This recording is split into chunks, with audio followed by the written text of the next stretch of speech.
CH71 बात औकात की। इस तरफ ओम और उसकी बहन जैगुआर के शोरूम में आते हैं और वहां के मैनेजर ओम से बड़े ही प्यार और तहजीब से बात कर रहा है। उन्होंने ओम के शोरूम में दाखिल होते ही सबसे पहले उनके लिए कोल्ड ड्रिंक्स ऑफर की और साथ ही सौम्या और रिया को एक एक चॉकलेट भी दी। चॉकलेट्स पाकर दोनों बहनें खुश हो गईं और वे बड़ी शांति से गाड़ियों को देख रहे थे। ओम उस जगह के मैनेजर की विनम्रता से खुश था। मैनेजर ओम से बड़े ही प्यार से बात करते हुए, आइए सर जी, ये जैगुआर कार का सबसे लेटेस्ट मॉडल है और यह पूरी कार आधुनिक टेक्नोलॉजी से भरी हुई है और साथ ही इसमें आपको चेंजिंग कलर का हमारा अब तक सबसे एक्सक्लूसिव मॉडल भी मिल जाएगा। ओम सर, क्या मैं इस कार का टेस्ट ड्राइव ले सकता हूँ? ओम ने उस मैनेजर से बड़े ही प्यार से हिचकिचाते हुए पूछा। उसे अभी अभी कुछ देर पहले मैनेजर सतीश के व्यवहार की वजह से वापस से किसी और से टेस्ट ड्राइव के बारे में पूछने में शर्मा रही थी। बिल्कुल सर, आप इसका टेस्ट ड्राइव आराम से ले सकते हैं, इसमें आपको संकोच करने की कोई भी जरूरत नहीं है। आइए, इस कार का डेमो मॉडल बाहर ही है, चलिए हम टेस्ट ड्राइव ले लेते हैं। इतना कहते ही ओम अपनी बहनों के साथ शोरूम के बाहर दिखाई देने वाली डेमो कार की ओर बढ़ने लगता है। अभी ओम शोरूम से बाहर निकला ही था कि उसी वक्त मैनेजर सतीश भी वहां पहुंच जाता है और वह ओम और उस शोरूम के मैनेजर को कार की तरफ आगे बढ़ते हुए देख तुरंत ही दौड़ते हुए आगे आता है और चिल्लाते हुए कहता है, एक मिनट मैनेजर धीरज, रुक जाए। सभी लोग सतीश की ओर देखते हैं। ओम और उसकी बहनें उस बदतमीज इंसान को वहां पर देखकर काफी हैरान थे। तभी सतीश मैनेजर धीरज के पास जाकर ओम को तिरछी नजरों से देखते हुए कहता है, मैनेजर धीरज, आप नहीं जानते, ये लोग सिर्फ टाइम पास के लिए यहाँ आए हैं। इन गरीबों को कोई बड़ी गाड़ी नहीं लेनी, सिर्फ हमारी लग्जरी सेवाओं का मजा लेना है, खाना पीना है और फिर हाथ साफ करके वापस जिस तरह से आए थे उसी तरह बेशर्मी से वापस चले जाना है। मैनेजर धीरज सतीश की बात सुनकर चौंक जाता है और एक बार के लिए ओम की ओर देखकर फिर शांति से सतीश से कहता है, अरे मैनेजर सतीश, आप ये क्या कह रहे हैं? थोड़ा तहजीब से बात कीजिए, ये हमारे ग्राहक हैं। अरे ये कोई ग्राहक नहीं है मैनेजर धीरज, ये लोग गरीब हैं। जरा आप इनके ये मिडिल क्लास कपड़े देखिए, आपको कहीं से भी लगता है कि इन लोगों की औकात भी इस तरह की महंगी गाड़ियां खरीदने की है?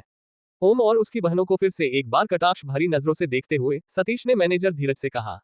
लेकिन अब इस बार ओम भी चुप रहने को तैयार नहीं था। बार बार उस इंसान की घटिया हरकतों और नजरों का जवाब देने के लिए ओम अपना कदम आगे बढ़ा रहा था कि उसी वक्त मैनेजर धीरज आगे बढ़ते हुए सतीश के पास जाकर कहता है, मैनेजर सतीश, कृपया क्या आप मुझे मेरा काम करने देंगे? सतीश ने धीरज की बात सुनकर अपनी अकड़ को और बढ़ाते हुए कहा, देखिए मैनेजर धीरज, आप यहाँ नए हैं और आपको लोगों की पहचान नहीं है। मैं बस चाहता हूँ कि आप इन जैसे लोगों के साथ फंसे और कुछ नहीं। कुछ देर पहले ही ये लोग मेरे शोरूम पर भी आए थे और टेस्ट ड्राइव के बारे में पूछ रहे थे, क्योंकि मुझे इस लाइन में काफी साल हो चुके हैं। इसीलिए मैंने उन्हें तुरंत ही पहचान लिया कि ये दो कौड़ी के लोग हैं, मेरे यहाँ सिर्फ टाइम पास करने आए हैं। इसीलिए मैंने उन्हें जल्दी से जल्दी वहां से भगा दिया और आपसे भी मेरी सलाह यही है कि आप इन लोगों पर अपना समय बर्बाद न करें और उन्हें जल्दी से यहाँ से निकाल भगाएं। इतना कहकर वह वापस से ओम की ओर देख खिलखिलाहट में हंसते हुए और उसे मुस्कुराते हुए कहते हैं, साले गरीब, तुझे तो मैं यहाँ से धक्के मारकर बाहर फिकवा दूंगा। ओम ने तुरंत ही सतीश की बात पढ़ ली और अब उसे सबक सीखने के बारे में सोचा और अभी ओम कुछ बोलने ही जा रहा था कि तब मैनेजर धीरज दीर्घकालिक नजरों से उसकी ओर देखकर कहते हैं, देखिए मैनेजर सतीश, बेशक आप अनुभव में मुझसे आगे हैं, लेकिन एक बात याद रखें कि यह हमारा शोरूम है, आपका नहीं। तो मुझे मत सिखाए कि आपको क्या करना है और क्या नहीं। और जब बात इन आदमियों की होती है तो चाहे वो गाड़ी खरीदे या ना खरीदे, लेकिन मेरा काम है उन्हें गाड़ी दिखाना, उनकी खातिर करना और टेस्ट ड्राइव करवाना, और मैं इसे अपने तरीके से पसंद करता हूँ, कम से कम। लेकिन मैनेजर धीरज, आप अपना नुकसान ही, मैं ये गाड़ी खरीदूंगा। आप बताइए पेमेंट कितना करूं और किस तरह से पेमेंट करूं? अभी सतीश ने अपनी बात खत्म ही नहीं की थी कि बीच में ही ओम ने बम फोड़ दिया और उसके मुंह से ये बात सुनकर मैनेजर सतीश के तो होश ही उड़ गए। उसे ओम की बातों पर यकीन नहीं हो रहा था, लेकिन वह भी हार मानने को तैयार नहीं था और वह और भी ज्यादा अकड़ते हुए बोला, क्या क्या बोला बे? औकात में रहकर बात कर, समझा? इस गाड़ी के लिए तेरे पास इसके एक टायर को खरीदने के भी पैसे हैं क्या? इस तरफ ओम बिना सतीश की बात सुने अपने मोबाइल में कुछ कर रहा था और उसने अचानक ही अपने मोबाइल को मैनेजर सतीश के सामने दिखा दिया। मोबाइल की स्क्रीन को जैसे ही सतीश ने देखा, उसकी आंखें चौड़ी हो गईं और वह मोबाइल की स्क्रीन को ऐसे देखने लगा मानो उसने किसी भूत को देख लिया हो। उसे अपनी आंखों पर मानो यकीन ही नहीं हो रहा था। मैनेजर सतीश ने खुद को विश्वास दिलाने के लिए फिर से ओम के फोन को थोड़ा और करीब से देखने की कोशिश की और उसने अपने चेहरे को बिल्कुल ही ओम के मोबाइल की स्क्रीन के पास में ला दिया। CH72 अनुभव या विनम्रता 100.100 क्रोस। मोबाइल की स्क्रीन के सामने देखते हुए सतीश ने हड़बड़ाते हुए कहा। सतीश ने जैसे ही ओम की मोबाइल स्क्रीन को देखा, उसे अपनी आंखों पर यकीन नहीं हुआ और सिर्फ इतना ही नहीं, जब इस कीमत को सुन मैनेजर धीरज और ओम की बहनें भी काफी हैरान थी। क्या क्या कहा आपने मैनेजर सतीश? क्या आप एक बार फिर से दोहराएंगे? धीरज सतीश को इस तरह का व्यवहार करते देख उससे बड़े ही नम्र भाव से लेकिन हैरान होते हुए पूछा। वह भी इतनी बड़ी अमाउंट सुन हैरान था, क्योंकि यह कोई आम बात नहीं थी कि किसी के अकाउंट में आमतौर पर इतना बैलेंस हो। इसका मतलब यही है कि इनके अकाउंट में 100 करोड़ बैलेंस है। सतीश ने बिना धीरज को देखे अपनी नजरें मोबाइल की स्क्रीन पर गड़ाए हुए उसे जवाब दिया। उसे अभी मोबाइल की स्क्रीन पर दिख रहे उन नंबर्स पर यकीन नहीं आ रहा था। वो बड़ी ही बारीकी से उसी नंबर्स को घूरे जा रहा था। उसे 2 पल तो लगा कि जरूर ये नंबर फेक है या उसने जो देखा वह धोखा है। इसी वजह से वो उस आंकड़े को बार बार देख रहा था और वह रकम सही है या नहीं इस बात की पुष्टि कर रहा था। लेकिन उसे भी अब यकीन हुआ कि कहीं से भी वह उसका वहम नहीं था। ओम के अकाउंट में वाकई में इतना बैलेंस था। क्या आप बात सकते हैं कि ये कौन सा मॉडल है और इसकी प्राइस क्या होगी? ओम ने बिना सतीश के हाव भाव पर ध्यान दिए मैनेजर धीरज से पूछा। जी बिल्कुल सर, ये जैगुआर का लेटेस्ट मॉडल DX 1080 है और फिलहाल यही मॉडल सबसे ट्रेंड में चल रहा है मार्केट में। लेकिन इंडिया में इस तरह के कुछ ही मॉडल्स है। आप लकी है कि हमारे पास इस मॉडल की कुछ कार अभी भी बेचने के लिए अवेलेबल है और इसकी प्राइस सर 18 करोड़ है। लेकिन फिलहाल हमारी कंपनी में एनिवर्सरी ऑफर चल रहा है तो ये आपको सिर्फ 15 करोड़ में ही मिल जाएगी। इसमें आप इसके अपर पार्ट को एडजस्ट कर ओपन कार भी बना सकते हैं। इनके दरवाजे ऊपर की तरफ खुलते हैं और इसमें कलर्स अपने आप बदलेते हैं और इसकी कीज भी टेक्नोलॉजी से लेस है। आप इसे वॉइस कमांड्स भी दे सकते हैं एंड ये सिर्फ किसी एक ही इंसान की वॉइस रिकॉग्नाइज करता है और आप इसे अपने मोबाइल से भी कंट्रोल कर सकते हैं। उद्धरण चिन्ह। और इसी तरह मैनेजर धीरज काफी देर तक ओम को कार के फीचर्स के बारे में समझाता है। ओम और उसकी बहनें बड़े ही ध्यान से कार की जानकारी को सुन रहे थे और साथ ही सौम्या गूगल पर उस कार की जानकारी भी वेरीफाई कर रही थी और सच में वो कार दुनिया में एक रेवोल्यूशनरी कार साबित हुई थी। इस तरह के बढ़िया बढ़िया फीचर्स थे उसमें। वहीं दूसरी ओर सतीश अपनी गलती पर पछतावे के साथ धीरज को ओम से बातें करता देख जल रहा था। उसे अब मालूम हुआ था कि उसने आज अपने सबसे बड़े कस्टमर को किस तरह से अपने शोरूम से निकाल फेंका था। लेकिन जैसे ही उसे अपनी इस गलती का एहसास होता है उसका डर खौफ में बदल जाता है, क्योंकि अगर ये बात शोरूम के मालिक को पता चली तो उसकी तो नौकरी पर बनाएगी। उसका मालिक उसको धक्के मार के निकाल देगा। जैसे जैसे वो ये सब सोच रहा था उसका दिल डर से बैठ जा रहा था। एक्सक्यूज मी सर, सतीश ने तुरंत ही ओम को और धीरज को बीच में रोकते हुए कहा। ओम और धीरज ने सतीश की ओर देखा। सर, अगर आप बुरा न माने तो मैं भी आपको अपनी कंपनी की कुछ कार्स दिखाना पसंद करूंगा। क्या पता आपको हमारी कार इस कार से ज्यादा पसंद आ जाए। और प्लीज सर, मुझे मेरे बर्ताव के लिए माफ कर दीजिए और मेरे साथ हमारे यहाँ चलिए, हम आपको यहाँ से भी बेहतर फैसिलिटीज देंगे। उद्धरण चिन्ह। अब सतीश ने अपनी बेशर्मी की हद पार करते हुए ओम को मनाने की एक नाकाम कोशिश की। उसकी बात सुन अब की बार धीरज को बड़ा गुस्सा आया। उसने तुरंत ही सतीश से थोड़ा गर्म होते हुए कहा, मैनेजर सतीश, आपको पता है न ये हमारा शोरूम है और आप इस तरह से हमारे कस्टमर के साथ बात नहीं कर सकते। और आप मुझसे मेरे ही कस्टमर को छीनने की बात कर रहे हैं, वो भी हमारे ही शोरूम पर। कुछ तो शर्म कीजिए। उद्धरण चिन्ह। क्या शर्म? हाँ, मैं तो बस इन्हें यहाँ से भी अच्छी कार्स के ऑप्शंस दे रहा हूँ, इसमें गुनाह ही क्या है। हाँ, सतीश ने फिर बेशर्मी के साथ धीरज को जवाब दिया। और ये सुन अभी धीरज उसे कुछ कहने ही वाला था कि तभी ओम बीच में बोल उठाता है, देखो भाई, अपने जमीर को इस तरह से मत गिराओ और मुझे नहीं लेनी आपके यहाँ से कार। जिस जगह अतिथि या ग्राहक का सम्मान ही नहीं, मैं उस जगह से एक सी लेना भी पसंद नहीं करता। मैं अपने अपमान को तो चलो भूल भी जाओ, पर मेरी बहनों के साथ जो आपने बात की वो मुझे गवारा नहीं है। और एक बात और, इंसान ने कपड़े बनाए हैं, कपड़ों ने इंसान को नहीं। किसी इंसान को उसके कपड़ों से पहचानने की आप जैसी लोगों की आदत ही आपकी जिंदगी बर्बाद करती है। महाशय, आपकी ऑफर के लिए धन्यवाद, लेकिन मुझे आपकी मेहरबानी नहीं चाहिए। और क्या है आपके यहाँ से मैं कार ले सकूं, ये मेरी औकात नहीं है। ओम की बात खत्म करते ही धीरज सतीश को वहां से जाने के लिए कहता है और ओम और उसकी बहनों को अंदर ले जाता है। लेकिन तभी मैनेजर धीरज सतीश के पास जाता है और मुस्कुराते हुए उससे कहता है, सतीश जी, शुक्रिया आपके अनुभव के लिए और हाँ, इतने बढ़िया कस्टमर के लिए भी। आपका अनुभव इसी तरह हमें काम आता रहे। उद्धरण चिन्ह। इतना कह धीरज वहां से निकल जाता है और सतीश भी अपने दुखी दिल और पछतावे के साथ अपने ऑफिस की ओर चल जाता है। CH73 कुछ तो हुआ है। ओम ने कार खरीद ली थी, लेकिन फिर भी उन्हें वापस टैक्सी करके ही घर जाना पड़ा, क्योंकि कार की फंक्शनल एक्सेसरीज को फिक्स करने में एक आध दिन का वक्त लगने वाला था। इसी वजह से ओम ने मैनेजर धीरज को अपना नंबर शेयर किया और कार की डिलीवरी की सारी बात फोन पर ही करने के लिए कह दिया। अब ओम बिल्कुल ही बेफिक्र था, क्योंकि उसके पास अब गाड़ी और घर दोनों ही था। भले ही उस वक्त नहीं, पर कुछ ही समय में जरूर। कुछ दिन ओम के यूं ही गुजर गए थे। उसके जीवन में अब शांति थी, कुछ नई हलचल नहीं हुई थी। ओम की क्लिनिक बढ़िया जा रही थी, उसने अच्छे खासे स्टाफ को भी हायर कर लिया था और साथ ही क्लिनिक का सारा काम अब माया को सौंप दिया था। और ओम की हैरानी के बीच उस लड़की ने काफी कम समय में ओम की काफी सारी मेडिकल तकनीक को बहुत ही बेहतरीन तरीके से सीख लिया था। दूसरी तरफ माया का जीवन भी अब काफी स्मूथ जा रहा था। उसके पास रहने के लिए जगह थी, बढ़िया सी सैलरी वाली जॉब और सबसे ज्यादा खुशी उसे इस चीज की थी कि उसे एक ऐसा इंसान मिला था अपने बॉस के रूप में जो उसके लिए इस दुनिया का सबसे अच्छा बॉस मिला था। वो ओम के स्वभाव से काफी अट्रैक्ट हो चुकी थी और उसके दिल में ओम ने अपनी एक जगह बना ली थी और इस बात से बिल्कुल ही अनजान था। वही ओम और अंशिका का पार्टनरशिप में चल रहा बिजनेस भी काफी बढ़िया जा रहा था। ओम उस वक्त अपने शहर में काफी अच्छे स्तर पे नाम कमा चुका था। साथ ही उसके जैद को परखने की क्षमता की वजह से जोशी परिवार के लिए भी ओम एक अच्छा इन्फ्लुएंस था और जैद के मार्केट में ओम उस वक्त जोशी फैमिली का हिडन पार्टनर था। अंशिका और मेयर के साथ ओम के संबंध घर जैसे थे। साथ ही जोशी परिवार के साथ भी ओम का अच्छा खासा रिश्ता जम चुका था। ओम के चाचा और उनका परिवार तो ओम के आने के बाद से काफी खुश थे। कुल मिलकर ओम की जिंदगी काफी बेहतरीन तरीके से जा रही थी और ना ही उसके जीवन में सिंघानिया ने अब तक कोई हरकत की थी। उसकी जिंदगी से अभी कुछ दूर था तो वो था बस काठवानी परिवार। ओम के मन में काफी समय से काठवानी परिवार से मिलने की चाह थी, क्योंकि ना तो काफी समय से उन्हें काठवानी परिवार की ओर से कोई बात हो पाई थी और ना ही काफी समय से उसकी अभय से कुछ बात हो पाई थी। यहाँ तक कि हर रोज दिन में 10 फोन करने वाली सुप्रिया का भी काफी समय से ओम के लिए कोई अता पता नहीं था। क्या सुप्रिया जी को मेरी कही बातें इतनी बुरी लग गई कि उन्होंने फिर मुझसे एक बार भी बात करना तक सही नहीं समझा? काफी समय से उनका कोई अता पता नहीं है, इतनी रूठी है क्या वो? चलो उनका तो ठीक, लेकिन अभय ने भी काफी समय से मुझसे कोई कांटेक्ट नहीं किया और ना ही काठवानी परिवार से किसी और से मेरी बात हुई है।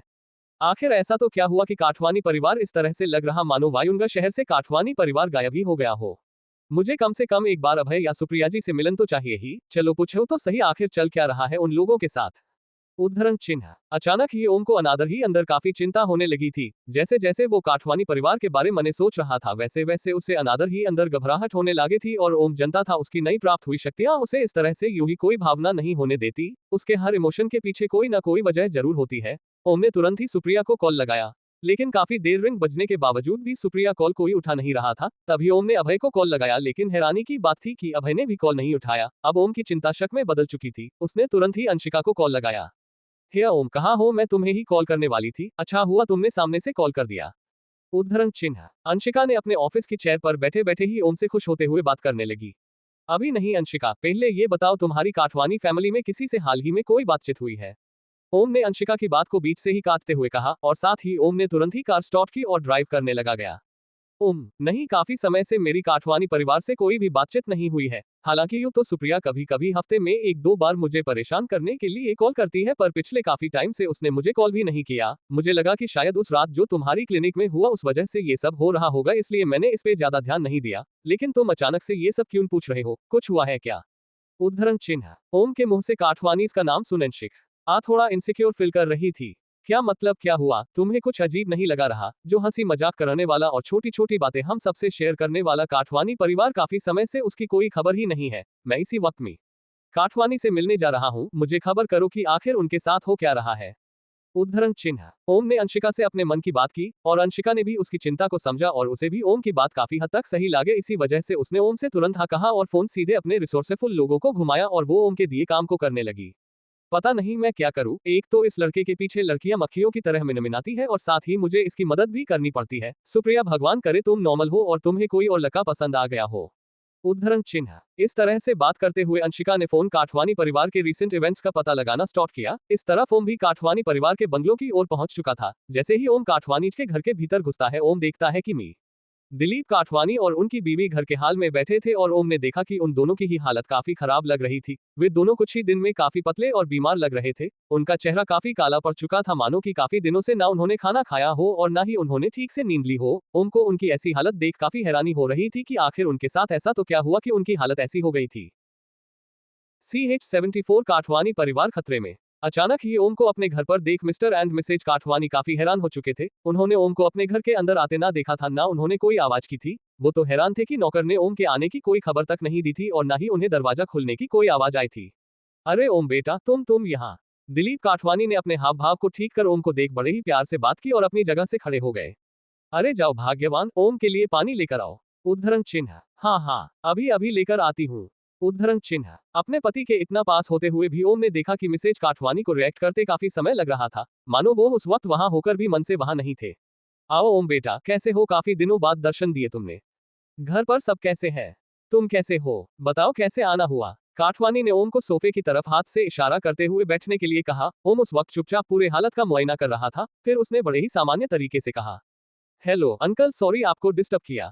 लेकिन क्या है, मैं कब से अभय और सुप्रिया से कांटेक्ट करने की कोशिश कर रहा था, लेकिन उनसे कांटेक्ट हो नहीं पा रहा था। तो मैंने सोचा कि एक बार आपके यहाँ आके उनसे बात कर लूं और इसी बहाने आपसे भी मुलाकात हो जाएगी। तो आ गया, कुछ ज्यादा सोचा नहीं। दिलीप ने ओम की बात को सुन हल्का सा फेक मुस्कुराते हुए अपना सिर हाँ में हिला दिया। ओम ने तुरंत ही सिचुएशन को देख तुरंत ही अपना तीर चलते हुए कहा, आहा अंकल, क्या प्लीज आप सुप्रिया और अभय को बुला सकते हैं? एक्चुअली हम लोग प्लान कर रहे हैं कि काफी समय से नहीं मिले तो कुछ कैंपिंग जैसा प्लान करें। So I need to talk with him. उद्धरण चिन्ह। बेटा, आहा आमम। दिलीप ने जैसे ही ओम के मुंह से अभय और सुप्रिया से मिलने की बात की उसके चेहरे पर पसीना पसीना होने लगा। उसे समझ में नहीं आ रहा था कि वो उससे क्या कहे। ओम ने अब तक तो घर के हालत को समझ लिया था, वो समझ गया आठ कि उन लोगों के साथ कुछ तो हुआ था, और दिलीप के इस तरह से हकलाने से उसे ये भी पता चल गया था कि अभय और सुप्रिया के साथ कुछ तो हुआ है जो उसे मालूम नहीं है। बेटा ओम, ऐसा है कि वो दोनों फिलहाल कुछ काम से बाहर गए हुए हैं शहर से। अचानक से ही मिसेज काठवानी ओम के लिए पानी लेट हुए थोड़ा घबराते हुए बोलने लगी, लेकिन ओम ने भी उनके इस झूठ को पहचान लिया था। उन्होंने देखा कि काठवानी साहब की जुबान ओम को कुछ और ही कहने जा रही थी और मिसेज काठवानी ने जो कहा वो भी कुछ और ही था। ओम ने तुरंत ही उन दोनों के दिमाग की बताव को जानना स्टार्ट किया और ओम को पता चला कि उनके यहाँ कुछ तो हुआ था, लेकिन उसे ये भी पता था कि दिलीप सिर उनकी बीवी किसी इस तरह के खतरे में थे कि वो चाहकर भी उसे हेल्प के लिए नहीं बता पा रहे हैं। ओह, मतलब वो दोनों छुट्टियों के लिए बाहर गए हैं। ओम ने थोड़ा चेहरा उदास बनाते हुए कहा, और मिसेज काठवानी ने तुरंत ही उसमें हामी भरते हुए कहा, हाँ हाँ बेटा, वो लोग इसी वजह से बाहर गए हैं। ओम ने फिर तुरंत ही उनका झूठ पकड़ते हुए कहा, अच्छा आंटी, लेकिन आपने अभी अभी सामने से कहा था कि वो लोग किस काम से बाहर गए हैं। अब आप कह रही हैं हाँ वो छुट्टियां मनाने के लिए गए हैं। उद्धरण चिन्ह, वो मैं उद्धरण चिन्ह। लेकिन ओम ने तुरंत ही सोच में पड़े काठवानी के पास जाते हुए कहा, सर मुझे पता है कुछ हुआ है, आपके ये सूखे और काले चेहरे सब कुछ बयान कर रहे हैं। मुझे लग रहा है आपके बच्चे खतरे में हैं और मैं नहीं चाहता कि फालतू की बहानेबाजी में हम व्यक्त जाया करें, तो प्लीज मुझे आपकी मदद करने का मौका दीजिए और बताइए कि आखिर मेरे दोस्त है कहाँ। ओम की बात सुन दिलीप काठवानी तुरंत ही सोफे पर गिरते हुए जोरों से रोने लगे और उन्हें रोता देख उनकी बीवी भी उन्हें संभालते हुए रोने लगी। क्या होगा बेटा, वही हुआ जो एक बिजनेसमैन की फैमिली के साथ होता है। बात ऐसी है कि जैसे ही मैंने सिंघानिया के खिलाफ कदम आगे बढ़ाए, उसने अपनी चल चली और मेरे बहन और उसके पति को मेरे खिलाफ भड़का दिया। मेरी कंपनी की हर ब्रांच में वो लोग पार्टनर्स थे और मेरी बहन के मुझसे बड़े होने की वजह से वही परिवार की हेड है। इसी वजह से उसने मेरे परिवार से मेरे सारे रिसोर्स को खत्म कर दिया और मेरे दोनों बच्चों को भी वो अपने साथ हमारे पुरखों के घर ले गई और अब जबरदस्ती उन दोनों की शादी करवा देंगे। मैं एक ऐसा बाप हूँ जो अपने बच्चों तक को नहीं बचा सकता, ना मैं किसी से मदद ले सकता हूँ और ना मैं अपनी बहन से लड़ सकता हूँ। इस बेच आरी माँ को तक मैं ये दिलाश भी नहीं दे सकता कि आखिर उसके बच्चे अब उसे कब देखने मिलेंगे। बेटा हम लाचार है, 2 दिन से ना इसने खाया है ना पानी पिया, बस पूरा दिन अपने बच्चों के लिए रोती रहती है। इतना बड़ा नाम होते हुए भी मैं अपने बच्चों को नहीं बचा पा रहा। उद्धरण चिन्ह। अपनी बात खत्म करते ही दिलीप ने अपना सर नीचे कर लिया, दुखी हालत में जमीन को देखने लगे और उन्हीं के बगल में उनकी बीवी आंसू बहाने लगे। ओम देख रहा आठ की एक खुशहाल परिवार किस तरह आज मायूस बैठा हुआ था। अंकल, मैं उन दोनों को आपके पास लाऊंगा और उन्हें उनकी आजादी दिलाऊंगा। आप मुझे बताइए कि मुझे अभय और सुप्रिया कहाँ मिलेंगे। उद्धरण चिन्ह। CH75 रेखा काठवानी। दिलीप ने ओम को अपने पुरखों कर घर के बारे में बताया और उसे चेतावनी भी दी कि उसकी बहन काफी खतरनाक इंसान है और ओम तुरंत ही वहां से निकल गया। उसकी कार ने तेजी से वरिष्ठ माउंटेन की ओर तेजी पकड़ी जिसके जंगलों के बीच काठवानी परिवार का आलीशान बंगलो बना हुआ था। इस तरफ उस आलीशान बंगलो में दिलीप की बहन रेखा जो दिखने में काफी बुद्धि नजर आ रही थी, लेकिन उसके चेहरे पर भर भर के मेकअप लगाया हुआ था। उसने हरे बादामी रंग की एक घुटनों तक आने वाली पार्टी में पहनने वाली ड्रेस पहन रखी थी। वो बंगलो के अंदर अपने पति और अपने बच्चों के साथ अभय और सुप्रिया के साथ खाने के टेबल पर बैठी थी। वे लोग किसी का इंतजार कर रहे थे। रेखा ने सुप्रिया की ओर देखा और गुस्से के साथ बोल उठी, ए लड़की, मुझे आज जरा सी भी चूचा नहीं चाहिए। आज जो लड़का मैंने तुझे देखने के लिए बुलाया है ना, वह एक काफी बड़े बिजनेसमैन का बेटा है, समझी। इसलिए चुपचाप उस लड़के के साथ अपने शरीर का इस्तेमाल करते हुए उसे अपने रूप के जाल में फंसा लेना, आगे मैं देख लूंगी। और ध्यान रहे, अगर तुमने कुछ भी गलत हरकत की तो तेरे बाप की सारी जिंदगी नरक बना दूंगी और तुम दोनों की भी। उद्धरण चिन्ह। तभी वहां की एक नौकरानी रेखा को खबर देने आती है कि दामोदर जी के अग्रवाल परिवार से उनके छोटे बेटे राज अग्रवाल आ गए हैं। रेखा ने अपना सिर हाँ में हिलाया और कुछ ही देर बाद एक 25 साल के आसपास का आदमी काले शूट में डिनर हॉल में आता है और फिर कुछ देर की गपशप और चापलूसी के बाद रेखा सुप्रिया का परिचय राज से करवाते हुए मुस्कुराकर कहती है, राज बेटा, इससे मिलो, यह मेरी भतीजी है सुप्रिया। उद्धरण चिन्ह। राज जो कि दिखने में ठीक ठाक था लेकिन पैसों के घमंड में चूर था और उसकी नीयत में खोट थी। उसने सुप्रिया को चेयर पर बैठे हुए देखा जिसने आज ब्राउन कलर की एक खूबसूरत सी फूलों के प्रिंट वाली ड्रेस पहन रखी थी। सुप्रिया को देखते ही राज के मन में लड्डू फूट चुके थे। उसे सुप्रिया को अपने साथ बिस्तर में ले जाना था और उसकी नियत ही ऐसी थी कि वह पैसों के दम पर अपनी पसंदीदा लड़की को किसी होटल रूम में ले जाता और उसके साथ अपने घटिया ख्वाबों को पूरा करता। राज के लिए लड़कियां बस बिस्तर पर खेलने वाला एक खिलौना था और अब उसकी नजर सुप्रिया पर थी। राज ने तुरंत ही मुस्कुराते हुए सुप्रिया को देख कहा, आंटी, वो आपकी भतीजी वाकई में किसी अप्सरा की तरह खूबसूरत है। राज के मुंह से यह शब्द सुनते ही रेखा खुश हो गई। उसे अपना प्लान कामयाब होते नजर आ रहा था। असलियत में रेखा सिंघानिया के साथ मिली हुई थी। सिंघानिया के साथ मिलकर उसने काफी समय से दिलीप की सारी प्रॉपर्टी पर अपना बराबर का हिस्सा अपने नाम कर लिया था और अंत में वे लोग काठवानी और उसके परिवार को बर्बाद कर उनकी तमाम जायदाद अपने नाम कर लेना चाहते थे और उनका ये प्लान काफी सही तरीके से जा रहा था जहां तक कि ओम काठवानी की जिंदगी में नहीं आया था और इस बात का पता चलते ही सिंघानिया ने काठवानी को बर्बाद करने के लिए रेखा को काम पे लगाया था और रेखा जो नियत से किसी चुड़ैल से कम नहीं थी, उसने राज के बारे में सारी हकीकत जानते हुए भी सुप्रिया को राज जैसे हैवान से शादी करवाने का मन बना लिया था। अभी वहां बातें चल ही रही थी कि तभी अचानक से उन सबके पीछे से एक आवाज आई। सुप्रिया, अभय, मैं तुम्हें लेने आया हूँ। तुम्हारे माता पिता तुम्हारा घर पर इंतजार कर रहे हैं। अचानक से यह शब्द सुन रेखा समेत पूरा परिवार ओम की ओर हैरान होते हुए देखने लगा। एक चट्टान की तरह ओम उस होल के सामने खड़ा हुआ था और सुप्रिया और अभि ने जैसे ही ओम को वहां देखा दोनों ही खुश हो गए। सुप्रिया की आंखों से आंसू तक निकल चुके थे, वह अपनी जगह से खड़ी हो गई और खुश होते हुए बोल उठी, ओम, तुम यहाँ? उद्धरण चिन्ह। सुप्रिया के मुंह से यह नाम सुन रेखा का चेहरा गुस्से लाल हो गया। उसने चिल्लाते हुए सुप्रिया से कहा, लड़की अपनी जगह पर बैठो। सुप्रिया डरते हुए अपनी जगह पर बैठ गई और रेखा ने गुस्से के साथ खड़े होते हुए ओम को देख कहा, ओए लड़के, तो तुम हो ओम, काफी सुना है तुम्हारे बारे में। लेकिन लड़के, बेहतर होगा मेरी भतीजी और उसके भाई से दूर रहो, वरना अंजाम अच्छा नहीं होगा। जिस तरह तुम इस जगह पर आए हो चुपचाप उसी तरह वापिस लौट जाओ। उद्धरण चिन्ह। लेकिन ओम ने रेखा की तरफ देखने की भी कोशिश नहीं की और अभय और सुप्रिया को देखते हुए बोल उठा, अभय, सुप्रिया, ये जिंदगी तुम्हारी है, ऐसे इंसानों से डरने की जरूरत नहीं है। अपने जिंदगी को अपनी तरह से जीने के लिए उठो और अपनी हिसाब से जीने के लिए लड़ो। तुम्हारे माँ बाप तुम्हें कभी अपने सपनों को जीने से नहीं रोका, तो ये लोग कौन होते हैं तुम्हें डराने वाले? और मैं हूं ना तुम्हारे साथ, तो किस बात से डर रहे हो? उद्धरण चिन्ह। तभी राज खड़ा हुआ और रेखा के पास आते हुए ओम को देख चिढ़ते हुए बोल उठा, आंटी, आप कहे तो मैं इस बंदर को संभाल लूं। रेखा ने घमंड से मुस्कुराते हुए कहा, नहीं बेटा, मेरा बेटा ही इसके लिए काफी है। उद्धरण चिन्ह। फिर रेखा ने अपने बेटे की ओर देखा और उसके बेटे ने तुरंत ही अपनी जगह से खड़े होकर ओम के पास जाते हुए जोश के साथ कहने लगा, ओए बंदर, कहीं और जाके उछल समझा। तू क्या समझता है बेकी, तू कोई हीरो है जो किसी के भी घर में आएगा, मोटिवेशन देगा और सबको बच के निकल लेगा? अबे यह कोई मूवी नहीं है, समझा? उद्धरण चिन्ह। रेखा अपने बेटे को ओम को धमकाता देख खुश हो रही थी और मन ही मन सिंघानिया से मिलने वाले इनाम के बारे में सोच रही थी। उससे सिंघानिया ने ओम के बारे में बताया जरूर था, लेकिन उसने ओम क्या भला है यह रेखा को नहीं बताया था और इसी वजह से रेखा अपने बेटे को ओम को सबक सिखाने के लिए भेजा था। और इस तरह रेखा के बेटा भी ओम पर हमला करने के लिए तैयार था और उसने एक जोर का मुक्का ओम की ओर मारने के लिए आगे बढ़ाया। CH-76 गलत आदमी से भिड़ गए। जैसे ही रेखा के बेटे ने अपना मुक्का ओम की ओर बढ़ाया, लेकिन मुक्का ओम के शरीर को पहुंचने से पहले ही रेखा के बेटे के मुंह से एक जोर की दर्दनाक चीख निकली। आह! और चीख निकलने एक पल बाद ही रेखा का बेटा घर की दीवार पर जोर से पटक गया और अब अपने बेटे को इस तरह से घायल पड़ा देख रेखा के मुंह से चीख निकल पड़ी, सनी, मेरे बेटे। उद्धरण चिन्ह। इतना कहते ही रेखा अपने बेटे के पास जाकर उसके पास घुटनों पर बैठ गई। इस तरफ बाकी के लोग भी ओम की इस तरह की हरकत देख चौंके हुए थे। तभी राज ओम के सामने आया और गुस्से ओम को देखते हुए बोला, हिया, अपनी औकात में रह। How dare you lay hand on my aunt in law's सोन।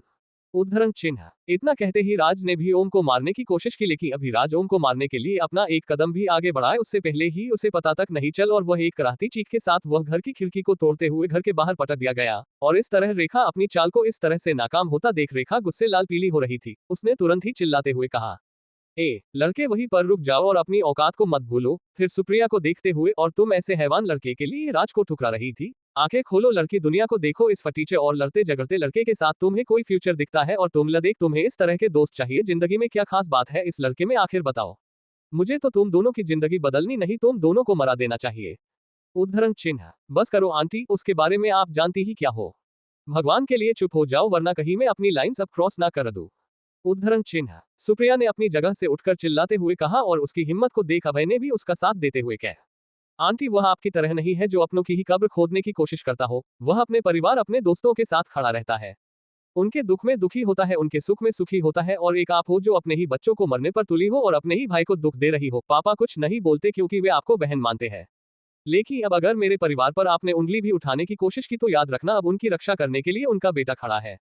अभय और सुप्रिया का अचानक ये बर्ताव देख रेखा चौंक उठी थी। उसके मुंह से एक शब्द भी नहीं निकल रहा था। इस तरफ सुप्रिया अपनी बुआ के पास आए और उन्हें देख रोते हुए बोल उठी, बुआ, आप हमारे बड़े हैं, आपको हमें अच्छे संस्कार देने चाहिए। ये संस्कार नहीं, आपने अपने ही भाई को थप्पड़ मारा, उनकी बेटी को बालों से घसीटा और उनके बच्चों को कुत्तों की तरह खींचकर यहाँ लाई। मेरी जिंदगी से खेलने के लिए एक जानवर से भी बदतर इंसान से मेरी शादी तय कर रही हो और अपने खुद के बेटे को गुंडे बनाने पर तुली है। और आप ओम को हैवान बोल रही है। आप उसके बारे में जानती भी क्या है? हाँ, आपके बेटे और हम दोनों भाई बहन ने अपनी जिंदगी राजा के बच्चों की तरह जियी है, लेकिन ओम ने अपना बचपन नरक की सजा काटने की तरह बिताया है। उसके बड़ों ने उस पर जुल्म उठाए हैं, फिर भी उसने उनका साथ नहीं छोड़ा और गरीबी में अपना जीवन जीने बाद भी आज एक बेहतरीन डॉक्टर है और साथ ही एक कंपनी का मालिक है, और आप उसे गरीब बोल रही है। उसने मुझे बात सिखाई है कि पैसे से इंसान नहीं बनते, इंसान बनते हैं अच्छाई से। आंटी, आपके इतना कुछ करने के बाद मैं आपके लिए अच्छा ही हो सोचूंगी, लेकिन मेहरबानी कर हमारे परिवार को बख्श दीजिए, और अगर अच्छी नहीं बन सकती तो कम से कम हमसे दूर रहे। चलो भाई और ओम, उद्धरण चिन्ह। इतना कहते ही सुप्रिया और अभय वहां से ओम के साथ जाने लगते हैं। तभी अभय रेखा की ओर देख उससे गुस्से में कहता है, बुआ, आज से आपके और हमारे रिश्ते जरूर रहेंगे, लेकिन हम आप अब से कटानी और कंपनीज में कहीं भी हिस्सेदार नहीं रहेंगी। तो आप 2 दिन बाद आएगा और इज्जत से अपने सभी शेयर्स मेरी बहन के नाम कर दीजिएगा। आपको उसके आपसी मिल जाएंगे, और ये मैं आपकी भलाई के लिए कर रहा हूँ, वरना आज जो हुआ उसके सबके सामने कह और लीगल कार्यवाही से आप अपना सब कुछ खो देंगी। अभय की बात सुन रेखा हंसने लगी और हंसते हुए बोल उठी, प्यारे भतीजे, मैं चाहे कंपनी में पार्टनर रहूं ना रहूं, लेकिन तुम लोग भी बर्बाद होके रहोगे। तुम्हें पता नहीं है कि मेरे पीछे किसका हाथ है। हाँ हाँ हाँ। रेखा की बात सुन अपनी तेज नजरों से एक बार रेखा के सामने देखा और फिर अभय और सुप्रिया के साथ वहां से निकल पड़ा, लेकिन बाहर जाते ही उसे दरवाजे पर लंगड़ाते हुए राज मिल जाता है और उनको गुस्से से देख कहता है, तुझे पता नहीं है बच्चे, तूने किससे ग लिया है। मेरी बात को गांठ बांध ले, अब से तेरी जिंदगी की उल्टी गिनती शुरू हो गई है। सिर्फ तेरी नहीं, तेरे पूरे परिवार की। मैं सबको खून के आंसू रुलाऊंगा। उद्धरण चिन्ह। लेकिन राज कुछ और बोले उससे पहले ही अभय ने गुस्से से एक लात राज को मारी और फिर से उसे जमीन पर गिरा दिया, और अभय गुस्से के साथ बोल उठा, मेरी बहन से शादी करेगा साले, तेरी तो। उद्धरण चिन्ह। इतना बोलते हुए अभय लात से उसको बार बार मारने लगा। तभी ओम ने उसे रोका और शांति के साथ कहा, सुप्रिया, अभय, तुम दोनों कार में जाकर बैठो, मैं आता हूँ। उद्धरण चिन्ह। ओम को देख सुप्रिया और अभय उसकी बात मानते हैं और वहां से जाने लगते हैं। वही ओम राज की ओर नीचे झुकते हुए बोलता है, देख मेरे भाई, तुझे जो करना है कर लेना, लेकिन मेरे परिवार पे जाएगा ना, याद रखना, फिर तेरे लिए ओम नहीं यमराज आएगा। उद्धरण चिन्ह। इतना कह ओम भी अभय और सुप्रिया के साथ वहां से निकल जाता है। अभय और सुप्रिया को अपने माँ बाबा के पास पहुंचाने के बाद ओम अपने घर जाता है और आराम करता है। रात के वक्त ओम अपने कमरे में काल पेंट पहने हुए खड़ा था और खुद को आईने में देख रहा था। उसे अचानक से ही रेखा और राज की कही हुई बातें याद आती है। उन बातों को याद कर ओम काफी गंभीर लग रहा था। उसने तुरंत ही एक ब्लैक टी शर्ट और एक ब्लैक जैकेट फानी और फिर आईने को देखते हुए उसने अपने चेहरे पर एक काला मास्क भी लगा लिया। CH-77 काले छाया छाया के रूप में यमदूत। रेखा काठवानी के घर में राज और रेखा का बेटा रेखा के साथ बैठे हुए थे और तीनों के ही चेहरे गुस्से से लाल थे। तभी राज गुस्से के साथ बोल उठता है, अबे ओ रेखा रानी, मुझे मार खिलाने बुलाई थी क्या तू? तेरे और तेरे इस नकारा बेटे की वजह से आज मेरा ये चेहरा सूज गया, ऊपर से ना मिली तेरी वो भतीजी। क्या कह रही थी? मेरी भतीजी मेरे इशारों पर नाचेगी और जैसा मैं उससे बोलूंगा वैसा वह करेगी। अरे थू करेगी, क्या करेगी? तेरे चेहरे पर थूक के ले गया वो लौंडा उसको। साला अचानक से वार किया वो, वरना बताता उसको उसकी औकात। सुन बे रेखा के नमूने लड़के, जा और जाके उस लड़के का बायोडेटा निकाल। राज पे हाथ उठाने वाले के हाथ कट जाते हैं और ये साल मुझे कुत्ते की तरह धोके गया है, इसका मरना तो बनता है। उद्धरण चिन्ह। राज के इतने कुछ कहने पर भी रेखा चुप थी। उसके दिमाग में अभी भी ओम की हरकतें चल रही थी। वह ओम ने जो कुछ आज किया उसको भूल नहीं पा रही थी। उसे एहसास हुआ कि ओम की आंखों में उससे जरा सा भी डर नहीं दिख रहा था। बार बार ओम की बहादुरी उसकी आंखों के सामने घूम रही थी। अचानक से ही सनी ने अपनी मां रेखा के कंधे को झंझोलते हुए कहा, मोम मोम, क्या हुआ? सनी के ऐसा करते ही रेखा होश में आती है और हड़बड़ाते हुए बोल उठती है, अरे राज बेटा, टेंशन न लो। मेरे भाई और उसके बच्चों को कैसे वश में करना है मुझे अच्छे से आता है। बल्कि ये नया लड़का कौन है ये मेरी समझ में नहीं आ रहा, लेकिन तुम चिंता मत करो राज, मैं मेरी भतीजी को तुम्हारे खेलने के लिए जरूर लाऊंगी। ये रेखा काठवानी का वादा है। ये सुनते ही राज ने रेखा को देख मुस्कुराते हुए कहा, अरे वाह रेखा रानी, तेरा तो नूर ही बदल गया। उद्धरण चिन्ह। फिर तुरंत ही राज रेखा के पास आकर उसके कान में फुसफुसाते हुए कहता है, लेकिन याद रख, अगर वो लड़की मेरे बेड पे नहीं आई तो खुद को तैयार रखना, क्योंकि लड़की जरूर बदल सकती है लेकिन बेड खाली नहीं रहेगा। उद्धरण चिन्ह। राज को इस तरह से अपनी मां से बात करते देख सनी की आंखों में खून छलक रहा था, लेकिन वह जानता था कि वह राज की पावर के आगे कुछ नहीं था और उसे पता भी नहीं था कि राज उससे क्या बात कर रहा था। और वही रेखा राज की बात सुनते हैं चौंक गई। हालांकि रेखा ने अपने पति से शादी करने के बाद सभी प्रकार की शर्म को छोड़ दिया था, लेकिन फिर भी वह अपने बेटे के सामने इस तरह जलील होना नहीं चाहती थी। वह तुरंत ही पीछे हट गई और हड़बड़ाते हुए बोल उठी, तुम चिंता मत करो, मैं अपनी भतीजी को जरूर लाऊंगी।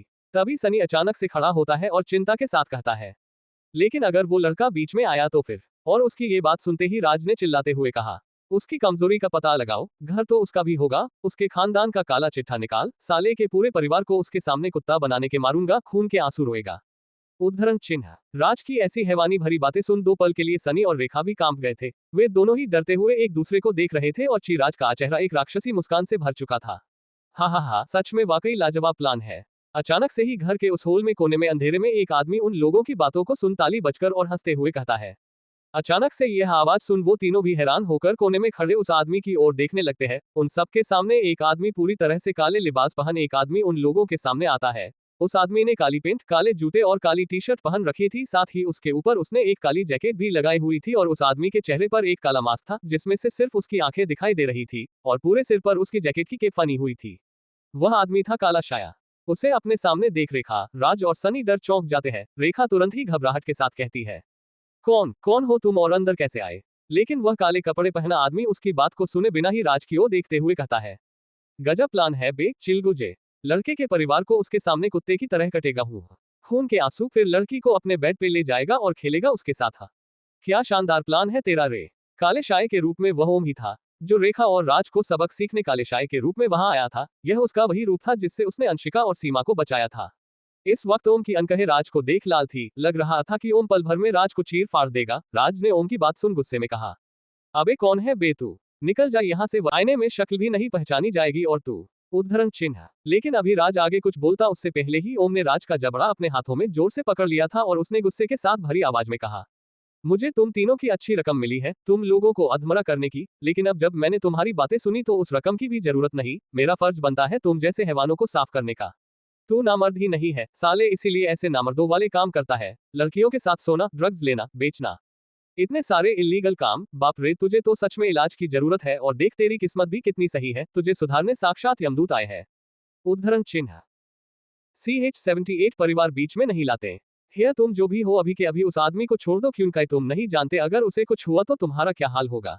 राज के को दर्द से कराहता देख रेखा ओम को चिल्लाते हुए कहती है, लेकिन अभी वह आगे और कुछ बोले उससे पहले ही ओम ने अपनी लाल आंखों से ओम रेखा की ओर देखा और उन गुस्से से भरी आंखों को देख रेखा अचानक से ही डर गई। वह 2 कदम पीछे हटते हुए और घबराहट के साथ चिल्लाते हुए बोल उठी, ये आंखें, तू वही लड़का है ना ओम? रेखा ओम की आंखों को अच्छे से पहचान गई थी और उसका नाम सुनते ही सभी लोग उस मास्क वाले आदमी की ओर देखने लगे। ओम भी जानता था कि अब खुद को छुपने से कुछ होने नहीं वाला। उसने तुरंत ही अपने मास्क को अपने चेहरे से निकाला और जमीन पर फेंक दिया। सभी लोग ओम को देख हैरान थे और राज ने तुरंत ही गुस्से के साथ चिल्लाते हुए कहा, अरे ओ लड़के छोड़ मुझे, वरना तू जानता नहीं तेरा क्या हशल होगा। इस रेखा की बात मान ले वरना साले में तेरे और तेरे परिवार की वो हालत करूंगा ना कि तेरी 7 पुश्ते भी मुझे काम उठेगी। तेरी हिम्मत। उद्धरण चिन्ह। लेकिन अभी राज आगे कुछ भी बोलता उससे पहले ही अचानक ही उसके मुंह से एक चीख निकल गई। आह आह। उद्धरण चिन्ह। वह चीख इतनी तो भयंकर थी कि घर एक बाहर के सभी पंछी भी डर के मारे वहां से उड़ गए थे। वहीं दूसरी ओर रेखा और सनी भी राज की इस भयंकर चीख को देख हैरान थे कि अचानक से राज को क्या हुआ और उन्होंने देखा कि राज अपने पेट को पकड़ते हुए आधा नम चुका था, मानो उसके पेट में जोरों से दर्द हो रहा था और ओम का मुक्का राज के पेट पर लगा हुआ था। लेकिन उन दोनों की आंखें दब फट गई जब उन्होंने देखा कि ओम के एक हल्के से मुक्के की वजह से राज के पीठ का भाग उभर आया था और देखते ही देखते राज ओम के हाथ को पकड़ते हुए जमीन पर गिर पड़ा और जमीन पे गिरते ही राज के मुंह से खून की उल्टी होने लगी। सनी और रेखा इस मंजर को देखते हुए मूर्ति की तरह अपनी अनकहे फायदे हुए राज को देख रहे थे। तभी ओम हल्के पैरों के साथ उन दोनों के पास आया और पास आते ही उसने भारी आवाज में कहा, मुझसे चाहे दुश्मनी कर लो, मार भी दो, लेकिन अगर मेरे परिवार का नाम तक मुंह से निकला तो याद रखो वो मुंह फिर कभी बोल नहीं पाता। उद्धरण चिन्ह। लेकिन अभी ओम आगे अपनी बात को बढ़ाता उससे पहले ही सनी अपनी मां को बचाने के लिए टेबल के पास पड़ी कुर्सी को अपने हाथों में लेकर गुस्से के साथ ओम को मारने के लिए आने लगता है। लेकिन अभी वह ओम को छू भी पाता इससे पहले ही ओम के हाथ सनी की गर्दन पर थे। ओम के हाथ सनी की गर्दन पर आते ही सनी के हाथ से कुर्सी गिर गई और वह भी दर्द से कराहने लगा।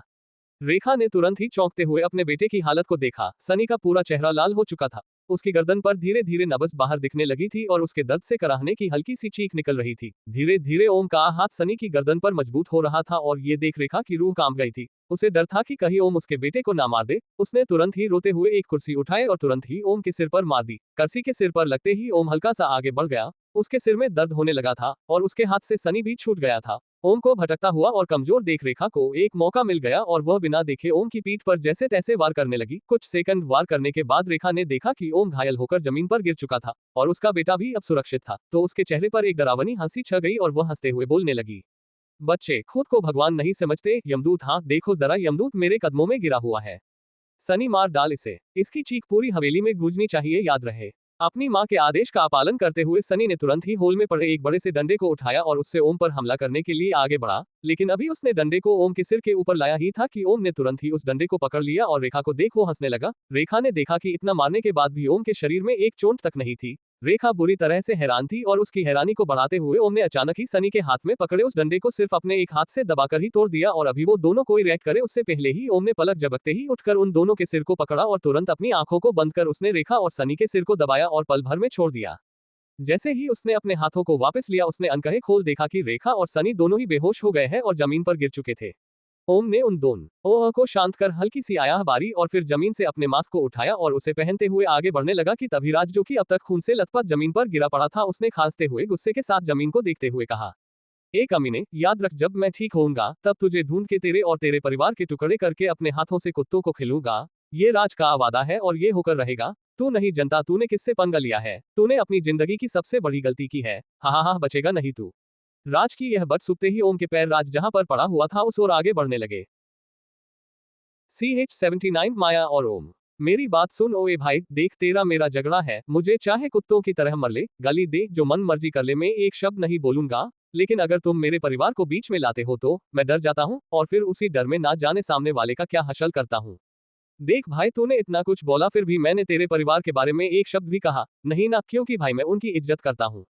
उद्धरण चिन्ह। ओम ने राज के पास आकर बड़े ही विनम्र स्वभाव के साथ समझाते हुए ये सब कह रहा था, लेकिन अचानक एकदम से सीरियस होने लगता है और आगे बोलता है, तो फिर तुझे भी तो मेरे परिवार की इज्जत करनी चाहिए ना, उसे सम्मान देना चाहिए कि नहीं। उद्धरण चिन्ह। लेकिन राज मानो पगला गया था, उसे के दिमाग में दर्द की वजह से ओम के लिए गुस्सा बढ़ रहा था। उसने गुस्से से हंसते हुए कहा, हा, नहीं रे, मैं तो साले तुझे और तेरे परिवार दोनों को ही मरूंगा। मैं साले जब वो हशल करूंगा ना, तेरा और तेरे परिवार का तेरी रूह कांप जाने वाली है। कसम मेरे नाम की, तेरे परिवार और तेरे शरीर के टुकड़े अपने हाथों से करूंगा और मेरे कुत्तों को खिलाऊंगा और उसके बाद उस कमीनी लड़की के जिस्म के साथ खेलूंगा और तेरी आंखों को मेरे टेबल पर रख इन चीजों को तुझे दिखाऊंगा। हा। उद्धरण चिन्ह। ये सुन ओम ने एक गहरी सांस ली और फिर खड़ा हो गया और जमीन पर पड़े राजको को देख गंभीर आवाज में बोलने लगा, मैं कोशिश करता हूँ कि दुश्मनी आगे ना बढ़े, लेकिन तेरे जैसे कमीने सुधरने के लिए बने ही नहीं। परिवार को चल 2 मिनट के लिए भूल जाते हैं, लेकिन जब कोई औरत को खेलने की चीज समझता है ना, तब उसके खिलौने को तबाह कर देना चाहिए। तू जैसे हैवान ही इस देश की औरतों को समाज और दुनिया में आगे बढ़ने से रोकते हैं, लेकिन मैं दुनिया की औरतों को तो नहीं बच सकता, लेकिन सुप्रिया को जरूर बचाऊंगा और इसीलिए तेरी मर्दानगी का तबाह होना जरूरी है। उद्धरण चिन्ह। ये सुनते ही राज की आंखें शोक से चौड़ी हो गई। उसने बड़ी आंखें करते हुए ओम की तरह देखा और कहा, क्या कहा तूने। उद्धरण चिन्ह। लेकिन अभी आगे वो और कुछ बोल पता उससे पहले ही ओम की तेज लाते राज के दोनों पैरों के बीच उसके गुप्तांग पर जोर जोर से लगने लगी। जैसे ही पहली लात राज के गुप्तांग पर लगी, उसकी जोर की चीख निकल गई। उद्धरण चिन्ह। लेकिन उसकी चीख अब बंद नहीं होने वाली थी। एक हैवान की तरह ओम उसके गुप्तांग पर लात पे लात मारने ही लगा और उसने तब तक उन लटों को नहीं रोका जब तक कि राज बेहोश नहीं हो गया। उसकी पेट से खून निकलने लगा था। जैसे ही राज बेहोश हो गया, ओम ने उसके सिर को छुआ और ओम ने उसके दिमाग को खाली कर दिया और फिर बोल उठा, पता नहीं क्यों तुम जैसे गुंडे परिवार को बीच में लाते हैं और फिर अपनी इस तरह की हालत करवा लेते हैं। इतना बोलते ही ओम वहां से निकल पड़ता है। जैसे ही वह उस हवेली से बाहर निकलता है, ओम की असिस्टेंट माया एक काली सिक्योरिटी जैसी यूनिफॉर्म में अपने सिर पर टोपी पहने हुए हवेली के गेट पर दीवार के सहारे खड़ी हुई थी। ओम के बाहर निकलते ही उसने तुरंत ही ओम से बिना किसी हाव भाव के कहा, सर क्या आपको ये अपने हाथ गंदे करने की कोई जरूरत थी? ये काम मैं भी कर सकती थी और अगर आपको ही ये काम करना था तो फिर मुझे अपने साथ लाने की क्या जरूरत थी। उद्धरण चिन्ह। ओम ने एक पल के लिए माया को देखा और फिर दोनों ही आगे चल दिए और ओम ने उसे जवाब देते हुए कहा, तुम्हें साथ इसलिए लाया क्योंकि मैं चाहता हूं कि तुम मेरे लिए कुछ काम करो, कुछ भरोसेमंद और ताकतवर लोगों को ढूंढो और मुझे एक टीम चाहिए और साथ ही इस राज खुराना की कुंडली का पता लगाओ। हमें अब और भी खतरनाक काम करने हैं। मिस माया, उम्मीद है आपकी स्पेशल फोर्स की ट्रेनिंग मुझे इस मामले में हेल्पफुल रहेंगे। उद्धरण चिन्ह। अब तक माया और ओम दोनों ही ओम की कार के पास पहुंच चुके थे। दोनों ही कार में बैठे और उसी वक्त माया ने जवाब देते हुए कहा, आपको पूछने की जरूरत नहीं है, मुझे आपका न्याय का स्टाइल पसंद है और साथ ही आप जो भी आदेश देंगे मैं उसे पूरे मन से फॉलो करूंगी। वैसे सर मैं समझ नहीं पा रही कि आप अगर उनके सामने अपना चेहरा लाने ही वाले थे तो ये मास्क क्यों?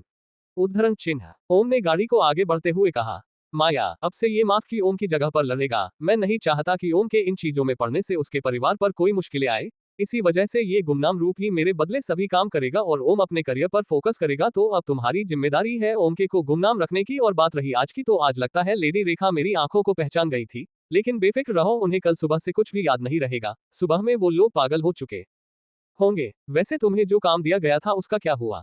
उद्धरण चिन्ह। ओम की बातों को सुन माया काफी इंप्रेस थी और हैरान भी, लेकिन ओम के काम के बारे में पूछते ही उसने अपने सभी विचारों को छोड़ सीधे अपडेट देते हुए कहा, जी सर, मुझे कटवानी के सारे पेपर्स मिल चुके हैं और किस्मत से मुझे उन दोनों माँ बेटे के सिग्नेचर भी मिल चुके हैं। अब काठवानी परिवार को आगे कोई मुश्किल नहीं होगी और आप पूछे कि कैसे, इससे पहले ही मैं बात दूंगी। जब आपने मुझे उसके घर में निगरानी रखने को कहा था तो मैं एक नौकरानी के रूप में वहां छू के काम कर रही थी और फिर उनके सिग्नेचर मिलना तो आम बात थी।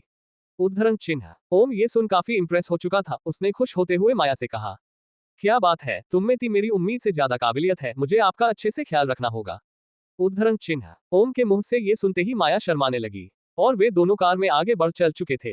वहीं दूसरी ओर एक खंडहर जैसी कुछ इमारतों के बीच एक गेंद का गुप्त अड्डे पर कुछ लोग एक कमरे में बातें कर रहे थे। उस कमरे में उस वक्त 4 लोग थे, जिसमें एक आदमी दाढ़ी मूंछ के साथ रात के सोने के कपड़े पहने एक सोफे पर बैठा हुआ था और बाकी 3 लोग उसके सामने अपने हाथ पीछे रख खड़े थे। उनमें से एक आदमी कहता है, बॉस, ड्रग्स की डीलिंग हो चुकी है और शिपमेंट भी रेडी है। आपके ऑर्डर का वेट है, अगर आप कहे तो मैं डिलीवरी रन करवा दूं। सोफे पर बैठा वो पहाड़ी आदमी अपने हुके कस को लेकर हाँ में सिर हिलाता है और दूसरे आदमी की ओर देखता है। उसकी नजर को देख दूसरा आदमी थोड़ा घबरा जाता है और हड़बड़ाते हुए बोल उठता है, बॉस जी, हथियार का ऑर्डर दे दिया गया है, लेकिन मिसाइल को आने में अभी भी 2 दिन लगेंगे। उद्धरण चिन्ह। ये सुन उस पहाड़ी आदमी ने कोई जवाब नहीं दिया और हुके के धुएं को उड़ाते हुए तीसरे आदमी को देखता है। उसकी नजर को पड़ते ही तीसरा आदमी भी बोल उठता है, बॉस, सिंघानिया आजकल ड्रग्स और हथियार के बिजनेस में फोकस नहीं लगा रहा है। साथ ही उसका खास आदमी भद्रा भी अब अस्पताल में है। फिलहाल प्रतापगढ़ का सारा बिजनेस रुका हुआ है। शहर में प्रतापगढ़ में कुछ समय बिजनेस को बंद करना पड़ेगा या तो फिर किसी नए आदमी को ढूंढना। उद्धरण चिन्ह। लेकिन अभी वो कुछ और बोलता उससे पहले ही सोफे पर बैठ वो आदमी अपने जले हुए हुके के साथ उस आदमी के पास आता है और एक हाथ से उसका गला पकड़ लेता है और अपने हुके से उस आदमी की आंख को बेरहमी से जलाने लगता है और कुछ ही पल में उस आदमी को गले से पकड़ उसे हवा में उठाता है और उसके गले को इतनी जोर से दबाता है कि उसका गले का 2 ही पल में कचुम्बर बन जाता है और वह आदमी वही मर जाता है। CHAT महिषासुर। मेरे काम में कभी रुकावट नहीं चाहिए, चाहे एक पार्टी काम करे या नहीं। धीमी है तो बदल दो, कमजोर है तो मार दो, कोई परेशानी है तो उसे निपटाओ, चाहे मर जाओ, लेकिन काम रुकना नहीं चाहिए। बलि को नाराजगी पसंद नहीं, क्योंकि नाराजगी की सजा सिर्फ मौत है, सिर्फ मौत। उद्धरण चिन्ह। पहाड़ी आदमी के अपने ही एक आदमी को गल पकड़कर मरने की वजह से और साथ ही इतने बेरुखे शब्दों को सुन कमरे में मौजूद सभी लोग कंप उठे। उन्होंने डरी हुई आंखों के साथ जमीन पर लाश बने उस आदमी को देखा और उन सबको अंदाज हुआ कि बलि के हाथों में 50 हाथियों का कदम था, जिसके सिर्फ दबाने से ही वह आदमी जमीन पर गिर मर चुका था। सभी लोग अपना सिर डर के मारे हाँ में हिलाते हैं। तभी उस कमरे के दरवाजे की ओर से एक आवाज आती है, बलि, लगता है अब भी डॉन बलि के हाथों में काफी ताकत बची है। बलि के साथ साथ सभी लोग दरवाजे की ओर देखते हैं। दरवाजे के सामने काले सूट में एक आदमी खड़ा हुआ था जो दिखने में किसी अमीरहाड़े की तरह दिख रहा था। उसकी उम्र 50 साल रही होगी और किसी जेंटलमैन की तरह वेल ड्रेसर था। उसका आंखें बलि को देख रही थी और बलि को देख वह मंद मंद मुस्कुरा रहा था। उसे देखते ही बलि चौंक गया। उसने तुरंत ही ऑर्डर देते हुए अपने आदमियों से कहा, तुम सब जाओ और अपने अपने काम पर लगो। उद्धरण चिन्ह। उसकी बात सुन बलि के सभी आदमी जल्दी से उस कमरे से निकल जाते हैं और उनके जाते ही बलि भी दरवाजे को बंद कर देता है और तुरंत ही उस काले सूट वाले आदमी के पैरों में गिरते हुए कहता है, महामहिम महिषासुर, आप यहाँ कैसे? आपका स्वागत है इस गरीब की कुटिया में। काले सूट को पहना वो आदमी सोफे पर बैठता है और अपनी चुटकी बजाते ही एक एक सुनहरा ग्लास प्रदत्त होता है और वह उसमें से किसी प्रवाही को पीते हुए बलि को देखता है और फिर मुस्कुराते हुए कहता है, आशा है महाशय बलि को इस दानव के किए उपकार याद होंगे। उद्धरण चिन्ह। ये सुनते ही बलि थोड़ा सा डर गया और हड़बड़ाहट के साथ महिषासुर के पैरों को दबाते हुए बोल उठा, अरे आप तो मेरे तारनहार है, मेरे जीवनदाता है। मैं कैसे भूल सकता हूँ कि आज से 10 साल पहले मैं जंगलों में मरने की हालत में था और मेरे बचने की कोई उम्मीद नहीं थी। उस वक्त आपने मुझे बचाया था और मुझे आपने अपनी दानवीय हथियार भी दिए थे। मैं तो आपके उपकारों के बहार के नीचे दबा हुआ हूँ। मेहरबानी कर मुझे बताए कि मैं आपके लिए क्या कर सकता हूँ, महान दानव महिषासुर जी।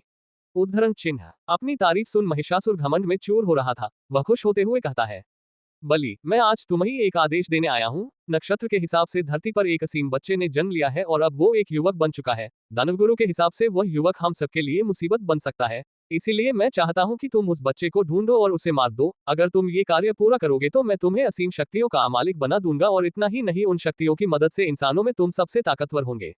मेरी जानकारी के मुताबिक उस लड़के का नाम ओम है। मुझे किसी भी हाल में उस बच्चे का सिर चाहिए, कुछ भी करो। उद्धरण चिन्ह। बलि ये सुनते ही थोड़ा हैरान था, लेकिन उसे अपार शक्ति और दुनिया का सबसे शक्तिशाली इंसान बनने की लालच ने कोई भी सवाल पूछने से रोक लिया था। वह जानता था कि महिषासुर ने उसे जब बचाया तब उसे अपार बाहुबल दिया था, तो अगर वह उसका ये काम कर देगा तो शायद उसे और भी शक्तियां मिले। ये सुन उसने चापलूसी करते हुए कहा, महामहिम आप बेफिक्र रहें, मैं इस बच्चे ओम को कहीं से भी निकाल के आपके सामने लेके आऊंगा। अगर आपके पास उसे पहचानने के बारे में कोई निशान हो तो मुझे अवश्य बताएं। ये सुन महिषासुर ने कुछ सोचते हुए कहा, वो बच्चा अद्भुत है, तुम्हें पता चल जाएगा। ज्यादा दिन वो छिपकर नहीं रह पाएगा। तुम्हें पता चल ही जाएगा, लेकिन ढूंढो उसे, जितना जल्दी मिले उतना अच्छा। उद्धरण चिन्ह। जी ठीक है महामहिम, मैं उसे अपनी पूरी ताकत से ढूंढूंगा और आपको जल्दी ही खुशखबरी दूंगा। उद्धरण चिन्ह। महिषासुर ने अपना सिर हाँ में हिलाया और वहां से निकल लिया। उसके जाते ही बलि ने एक राहत की सांस ली और बोल उठा, आज के जमाने में इस तरह के असुर अगर अपनी पर उतर आए तो मुझे लगता है दुनिया त्राहिमाम हो जाएगा। जल्दी से इस हैवान का काम करने पर लग जाना चाहिए मुझे। उद्धरण चिन्ह। इतना कहते ही उसने अपने सभी आदमियों को बुलाया और जगह जगह इस ओम नाम के इंसान के बारे में पता करने के काम पर लगा दिया। वहीं दूसरी ओर सिंघानिया बारी बारी से राज और सनी के नंबर पर कॉल करने की कोशिश किए जा रहा था, लेकिन उनका कोई कांटेक्ट नहीं हो पा रहा था। आखिर ये लोग फोन क्यों नहीं उठा रहा है? आखिर इन लोगों को आसमान खा गया या जमीन निगल इन निकम्मों को? उद्धरण चिन्ह। सिंघानिया गुस्से से अपने आप से ही बात करते हुए सिंघानिया मोबाइल की स्क्रीन की ओर देखे जा रहा था और इधर से उधर और उधर से इधर अपने बंगले की बालकनी में चक्कर लगा रहा था। तभी अचानक से सिंघानिया के फोन की स्क्रीन पर एक अनजान नंबर से कॉल आता है। सिंघानिया कुछ पल के लिए हैरान होता है और फिर बिना सोचे कॉल रिसीव करता है। कौन? सामने से एक भारी आवाज आती है, कैसे हो सिंघानिया साहब? उद्धरण चिन्ह। सिंघानिया हैरान होते हुए जवाब देता है, कौन हो तुम और क्या काम है? सामने से जवाब आता है, मैं तुम्हारा शुभचिंतक हूं और मुझे तुम्हारी हेल्थ की बड़ी चिंता है और मैं चाहता हूं कि तुम्हारे बॉडी के अंजर पंजर सही सलामत रहे। वैसे तुझे कर्मा के बारे में तो पता ही होगा ना कि जितनी तेजी से तुम बुरे कर्म करते हो उससे दुगनी तेजी से तुम्हारी बैंड बजने की शुरुआत होती है। तो शुरू हो जा मेरे भाई, तेरे कर्मों ने भी हिसाब मांगना शुरू कर दिया है। तो शुरू हो जा, बैंड बाजा तैयार है, बारात लेके मैं आ रहा हूँ। उद्धरण चिन्ह। ये सुनते ही सिंघानिया का गुस्सा सातवें आसमान पर चढ़ जाता है और गुस्से से चिल्लाते हुए वह कहता है, अबे है कौन बे तू? एक बार सामने तो चार कंधों पे जाएगा। उद्धरण चिन्ह। लेकिन तभी कॉल कट हो जाता है। आज के लिए बस इतना ही दोस्तों। ओम द अननोन मैन की इस रोमांचक कहानी के लिए और जानना चाहते हैं तो अगले पार्ट का इंतजार कीजिए। पसंद आए हो तो लाइक, सब्सक्राइब, शेयर करें। कोई गलती लगे तो कमेंट में बताएं, इससे हमें बेहतर कंटेंट बनाने की प्रेरणा मिलती है। धन्यवाद।